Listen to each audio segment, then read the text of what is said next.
Ouais, ouais. Alors je vais vous parler de Jeanne Calment. Jeanne Calment, c'était la doyenne des Français de l'humanité quand j'étais jeune, quand j'étais adolescent. Elle est décédée, je crois qu'elle avait 122 ans. Bon. Et il se trouve qu'il y a pas longtemps, on a entendu une histoire autour de Jeanne Calment. Il y a des chercheurs russes qui ont remis en cause la véracité de l'âge de Jeanne Calment, qui ont dit voilà, qu'elle n'avait pas vraiment 122 ans, qu'elle avait en fait 100 ans et qu'elle avait pris la place de sa fille. Et c'est une histoire voilà qui a provoqué des questionnements. C'est-à-dire pourquoi les Russes euh, ont attaqué, si vous voulez, la véracité de l'histoire de Jeanne Calment. Pourquoi ils ont fait ça en fait? Bon, ça c'est un truc voilà qui est intéressant parce que la Russie c'est une civilisation, la Russie c'est une civilisation, ok. C'est-à-dire une civilisation ça a tendance à chercher du sens dans l'histoire, d'accord, à rechercher du sens. C'est bon, toutes les civilisations faisaient ça. Les nazis faisaient ça. Ils n'arrêtaient pas de chercher du sens, de la vérité de leur théorie dans l'histoire. Ils n'arrêtaient pas de faire ça. Bon, alors il se trouve que nous aussi nous sommes une civilisation. Alors nous l'avons un petit peu oublié, mais bon, il paraît que les civilisations ça va remonter. Il paraît que la paix par le commerce c'est bientôt fini, tant mieux, et que la civilisation française ça va remonter. Tant mieux, car nous sommes une belle civilisation. Nous sommes la civilisation de la beauté prométhéenne. Donc, tant mieux. Mais bon, on se fait attaquer par ces cons de Russes. Alors je vais vous expliquer pourquoi ça leur plaît pas, Jeanne Calment. Ça leur plaît pas, d'accord. Il va... Alors pourquoi ils ont raconté des conneries sur Jeanne Calment? Alors Jeanne Calment, pour moi, elle avait vraiment 122 ans parce que je me souviens quand j'étais ado, je voyais des reportages sur elle à la télé. Bon, régulièrement, des journalistes allaient voir Jeanne Calment et bon, on voyait que elle était super centenaire. Hein. D'accord, elle était dans un état, voilà, elle n'arrivait plus à ouvrir les yeux. Régulièrement, voilà, les journalistes allaient la voir pour y parler. Et ce qui est impressionnant, c'est que vraiment, elle avait toute sa tête. Hein. Elle parlait de sa jeunesse, elle parlait des présidents qu'elle avait connus. Bon, voilà, c'était assez amusant. Bon. Et les Russes n'acceptent pas le fait que Jeanne Calment ait 122 ans. Pourquoi? Parce que les Russes ont une vision de la beauté qui est opposée à la nôtre. Opposée à la nôtre. Les Russes ont une vision de la beauté qui est utilitariste. C'est une civilisation qui est très nihiliste, la Russie. D'ailleurs, quand vous regardez la littérature russe, c'est très nihiliste, hein, notamment voilà, un auteur comme Dostoïevski, qui est peut-être l'un des auteurs les plus nihilistes qui soit, qui a inspiré beaucoup d'autres auteurs nihilistes, comme Houellebecq par exemple. Bon, la Russie, bon, pourquoi c'est nihiliste la Russie? Parce que c'est un pays apocalyptique. Hein, c'est-à-dire, tous les ans, ils se prennent un hiver apocalyptique sur la gueule. D'accord, c'est des mecs qui subissent la vie. Hein, ils n'ont aucun espoir. Bon, tant pis pour eux. Tant pis pour eux. Mais c'est pas une raison pour nous rentrer dedans comme ça. Donc, bon, pourquoi ils n'acceptent pas Jeanne Calment? Bon, parce que Jeanne Calment, à 122 ans, elle continuait à être une femme prométhéenne. Elle continuait à être une femme affirmée, à sourire. C'était une femme très joyeuse, Jeanne Calment. Elle aimait bien que les journalistes aillent la voir pour lui parler. En plus, voilà, elle était active. À la fin de sa vie, il y a des petits cons qui lui avaient fait sortir un clip de rap. Voilà, bon, bah, c'est typiquement français de faire ça. Bon, c'est une Française, toute sa vie, elle reste une adolescente, toute sa vie, elle fait des conneries. Hein, toute sa vie, jusqu'à 122 ans. Hein, ok. Bon. Et ça, les Russes, parce que les Russes n'acceptent pas ça. Les Russes ont une vision de la beauté qui est utilitariste. Okay, c'est-à-dire qu'une femme, ça doit servir. Ça doit servir. Ça doit servir à faire des gosses.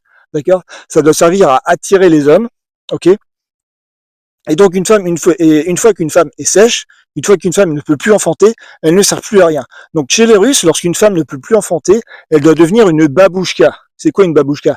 C'est une femme voilà qui met un voile, qui se recroqueville, qui se retire de la vie, qui est beaucoup moins expressive. D'accord. Une babouchka, c'est une femme qui s'éteint. D'accord.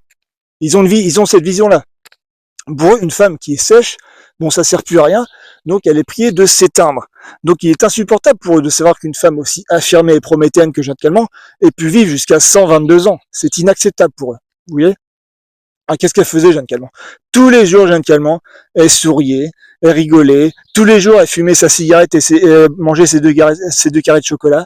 D'accord? C'était une femme très affirmée, Jeanne Calment. Et elle nous montrait vraiment que, elle nous montrait la vision de la beauté qui allait à l'encontre de la vision russe. C'est-à-dire que Jeanne Calment, c'est une vision de la beauté prométhéenne. C'est-à-dire que même sèche, une femme reste de plus en plus belle. Chaque jour qui passe, Jeanne Calment était de plus en plus belle.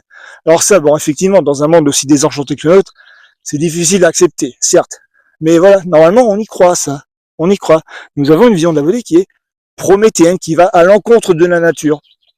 D'accord? C'est-à-dire chaque jour qui passe, Jeanne Calment était de plus en plus belle. Et ça, les Russes ne l'acceptaient pas. C'est pour ça qu'ils veulent détruire la réputation de Jeanne Calment, parce que c'est des cons, parce qu'ils ont une vision de la beauté qui est opposée à la nôtre. Et à chaque fois que la Russie essaie d'étendre son influence sur le monde, elle doit trouver la France en face d'elle. Alors pour l'instant, la France n'a pas encore réalisé qu'elle était une civilisation. C'est pas grave, ça va remonter. Les sentiments, ça remonte. Pour l'instant, nous ne réalisons pas que nous avons des spécificités à faire valoir dans ce 21e siècle où les empires vont réémerger, où les civilisations vont remonter. Nous sommes une civilisation. Ça ne veut pas dire que voilà, faut foutre sur la gueule les voisins. Ça ne veut pas dire ça. Mais ça veut dire que voilà, nous avons un message à envoyer au monde. Vous voyez, un message prométhéen. D'accord? Genre, le terreau, il est là. On a déjà tout ce qu'il faut. On a les Françaises, d'accord, qui sont les pires casse-couilles de la planète. Ok? Voilà. Alors les Français, bon, il y en a plus, c'est mort, mais c'est pas grave. Ça peut remonter. Ça peut remonter. Suffit de tomber amoureux de Roxane et on redeviendra des Cyrano. Ok? Suffit de tomber amoureux de Jeanne Calment et on redeviendra des Cyrano. Suffit de retomber amoureux de la volonté prométhéenne de Roxane et on redeviendra des Cyrano. Des Cyrano invincibles, amoureux, cabotins et parfaitement ridicule. D'accord? Cyrano est un être sacrificiel, prométhéen et ridicule. Les Français ne sont plus assez ridicules. Regardez. Regardez comme je suis ridicule. Vous voyez?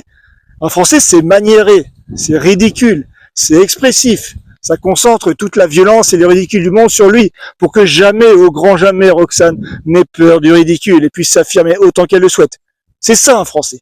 Alors nous avons oublié ce que c'était, nous avons été vaincus par une certaine forme de capitalisme, certes, mais il paraît que ça va ralentir tout ça.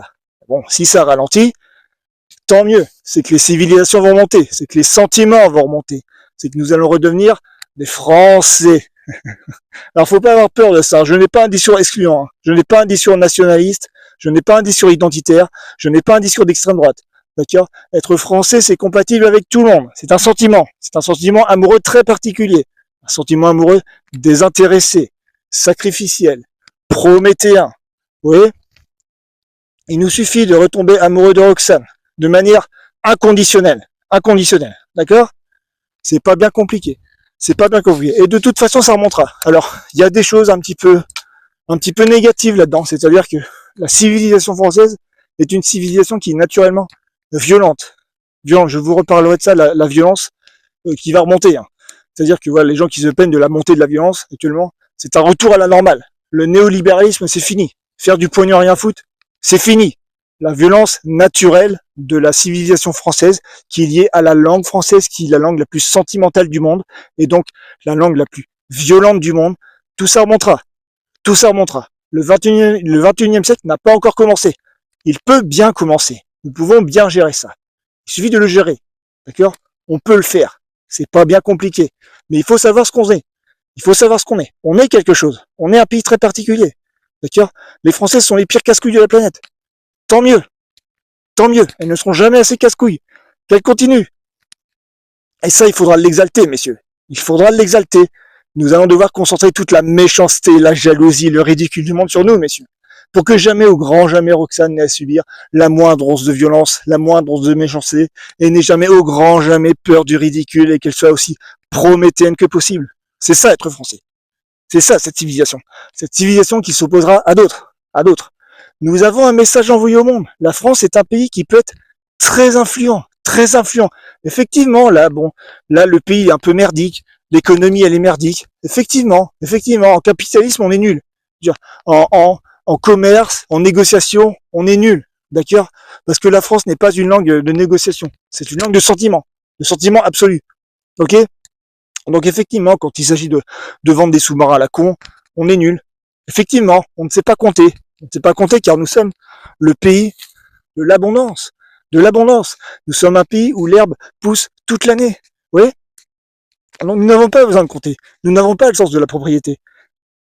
Et nous n'avons pas le sens de la propriété sur les femmes. Donc il faut exalter la liberté prométhéenne de Roxane. Tout le temps. Nous ne l'exaltons pas assez. Nous sommes dans une ère d'égalité des genres. Bon, il va falloir qu'on passe à l'étape suivante. Ok? Bon, je vous expliquerai ça une autre fois. Ça va être difficile à entendre. Mais c'est pas grave. Faut pas avoir peur de ça. Ça nous rendra forts. Ça nous rendra invincibles. D'accord? L'ère de l'égalité des genres, C'est bientôt fini. C'est bientôt fini. Et on va pas revenir en arrière, non. On va aller de l'avant, on va faire un truc qui n'a jamais été fait avant. Ok? On va inventer une nouvelle civilisation. Et ça fait pas mal. Ça fait pas mal. On fera ça, mais sans violence. Sans une seule goutte. Enfin si, ça sera violent, étant donné que la société française va devenir beaucoup plus violente. Et c'est normal. C'est normal. La langue française nous rend violents. On sera jamais les Scandinaves. D'accord? Faut pas avoir peur de ça. Faut pas avoir peur de ça. Ok? Bon. Je vous expliquerai ça une autre fois.